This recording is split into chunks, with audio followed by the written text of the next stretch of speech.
गोवा में आप आइए, समुद्र है, या गोवा शिपयार्ड है। मैं जब शिपिंग मंत्री था तो मेरी एक कल्पना थी कि नया एयरपोर्ट बना है मोआ में, तो मैंने कहा कि ये मोपा एयरपोर्ट में, तो आप एक करिए कि लोग रोड से जाने के बजाय वाटर टैक्सी से होटल में जाएंगे। अभी मैंने यहाँ के पोर्ट को बहुत डेवलप किया है, योजना भी तैयार की, और वाटर टैक्सी में बैठकर लोग एयरपोर्ट से उतरेंगे, वहां से रोपवे से पोर्ट जाएंगे, पोर्ट में अपना सामान लेकर एयरपोर्ट में बैठेंगे और होटल में जाएंगे और एयरपोर्ट तक जा सकेंगे। कोई कठिन नहीं है।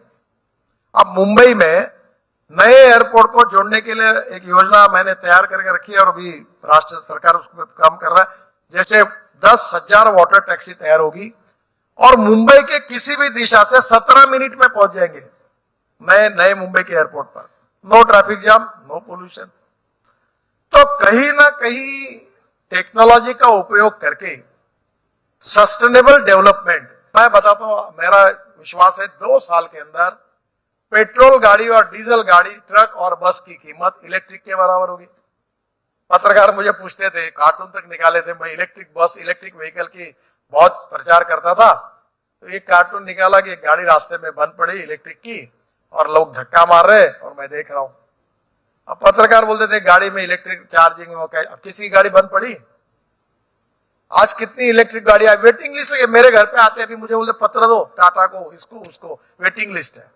इलेक्ट्रिक स्कूटर आए, इलेक्ट्रिक ऑटो रिक्शा आए, इलेक्ट्रिक बस आए, इलेक्ट्रिक ट्रक आया, इलेक्ट्रिक कंस्ट्रक्शन इक्विपमेंट आए, हाइड्रोजन पर आए। अभी मैंने बंगलोर में इक्विपमेंट का बहुत बड़ा कन्वेंशन एग्जीबिशन का इनॉग्रेशन किया। पूरा देश बदल रहा है। जेसीबी ने मुझे कहा, जेसीबी कहां की है? इंग्लैंड की। मैंने उनको पीछे लगाकर सीएनजी पर जेसीबी बनाया, अभी हाइड्रोजन पे बनाया।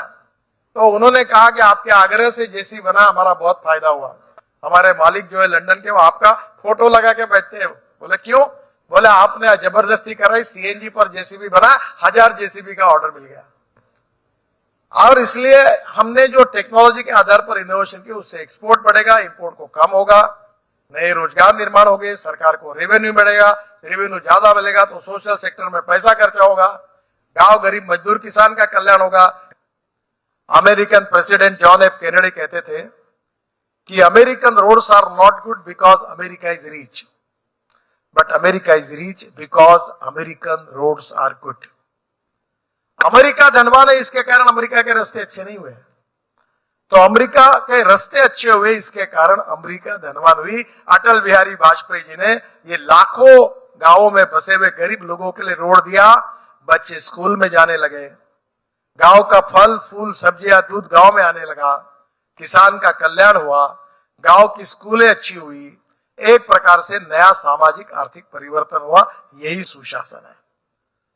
सुदर्शन जी मुझे कहते थे, मैं दूसरी बात कहूंगा, मैं सुदर्शन जी के साथ बैठता था 2000 उनके मृत्यु के 2-3 साल पहले, और मुझे कहते थे नितिन ये आतंकवाद की समस्या क्यों है?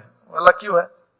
बोले ये पेट्रोल डीजल और फॉसिल फ्यूल के इंपोर्ट में इस समस्या का समाधान है। जिस दिन ये इंपोर्ट बंद नहीं होगा, विश्व में आतंकवाद समाप्त नहीं होगा। हमारे देश का आज इंपोर्ट कितना है? 16 लाख करोड़ का है। क्या ये इंपोर्ट अगर हमने कम किया, import substitute, cost effective, pollution free और इंडिजिनियस, तो क्या ये 16 लाख करोड़ कहां जाएंगे? ये हिंदुस्तान के गरीब के हाथ में जाएंगे। और इसलिए अल्टरनेटिव फ्यूल और बायो फ्यूल हमारी सरकार ने लाई। अब मेरे पास इथेनॉल पर चलने वाली गाड़ी है टोयोटा, मैं प्रचार करता हूं बायो फ्यूल और अल्टरनेटिव फ्यूल का। मेरा तो मकसद है लाइफ का, साले पेट्रोल डीजल वालों का बैंड बाजा ही बजा रहा है। इनका जिस दिन एक बूंद नहीं आएगा हिंदुस्तान में, वो एक नया स्वातंत्र मिलेगा, ऐसा मैं समझता हूं। और ये भविष्य है। अभी ये इंडस्ट्री में, स्टील में, केमिकल इंडस्ट्री में जो कोयला जलाते, पेट्रोल क्रूड ऑयल जलाते, पूरा हाइड्रोजन पे होगा। हाइड्रोजन 4 प्रकार का है। पहला हाइड्रोजन जो है वो पेट्रोलियम से निकलता है, वो ब्राउन हाइड्रोजन। दूसरा हाइड्रोजन जो है वो कोयले से बनता है, वो ब्लैक हाइड्रोजन। और तीसरा हाइड्रोजन जो है वो पानी से बनता है और ऑर्गेनिक वेस्ट से बनता है, वो है ग्रीन हाइड्रोजन। अब जो पानी से हाइड्रोजन बनता है उसमें इलेक्ट्रोलाइजर लगते हैं। India is the number 1 country in the world कि जो इलेक्ट्रोलाइजर का सबसे ज्यादा प्रोडक्शन भारत करता है और अमेरिका में जाता है। अब ये जो इलेक्ट्रोलाइजर है, ये बेंगलोर में एक कंपनी बना थी, मैंने उनके इनॉग्रेशन किया था। पर 1 किलो हाइड्रोजन के लिए 50 यूनिट पावर लगती है। अगर सोलर पावर 3 रुपए अगर पकड़ेंगे तो 150 रुपए की हो गई, तो हाइड्रोजन का भाव 300 रुपए किलो जाएगा। 1 kilo hydrogen equal to 4 litre of diesel, 3 to 4 litre. तो स्वाभाविक रूप से मैंने तय किया कि हाइड्रोजन का रेट $1 के नीचे लाएंगे। अगर $1 के नीचे यानी 80 रुपए में अगर 1 किलो हाइड्रोजन मिलेगा तो 4 लीटर के बराबर होगा, यानी 400 रुपए के डीजल के तुलना में 100 रुपए का हाइड्रोजन, तो सस्ता होगा।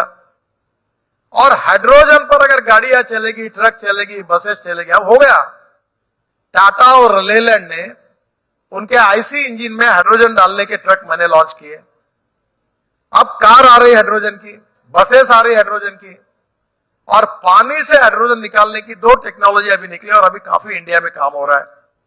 वो पहला यह है कि हमारे यहां कचरे से मीथेन निकालकर हाइड्रोजन निकाले। Hindustan chemical institute of Bangalore में उन्होंने रिसर्च किया, और डॉक्टर यादव है केमिकल इंस्टीट्यूट मुंबई के, उन्होंने तैयार किया। और दोनों ने मुझे आश्वस्त किया कि हम लोग $1 के नीचे लाने की कोशिश कर रहे हैं। यही तो राष्ट्रवाद है, यही तो स्वदेशी है। इंपोर्ट को कम करना, एक्सपोर्ट को बढ़ाना, गरीबी को दूर करना, एम्प्लॉयमेंट पोटेंशियल को खड़ा करना। 50 लाख लोगों को रोजगार मिलेगा। अब मैं ऑटोमोबाइल इंडस्ट्री का मंत्री हूं। हमारी ऑटोमोबाइल इंडस्ट्री जब हमारी सरकार आई, जो मोदी जी ने चार्ज लिया, तब 7 लाख करोड़ की थी। आज हमारी इंडस्ट्री 12.5 लाख करोड़ की है, और this is the industry which create maximum job. 4.5 crore लोगों को जॉब दिया है। राज्य सरकार और भारत सरकार को सबसे ज्यादा जीएसटी देने वाली इंडस्ट्री है। और ये जो इंडस्ट्री है, ये हमारा सबसे ज्यादा एक्सपोर्ट करने वाली है। और अब हमने तय किया है कि विश्वगुरु बनना है, $5 ट्रिलियन की इकोनॉमी बनना है, वर्ल्ड की तीसरी अर्थव्यवस्था बननी है।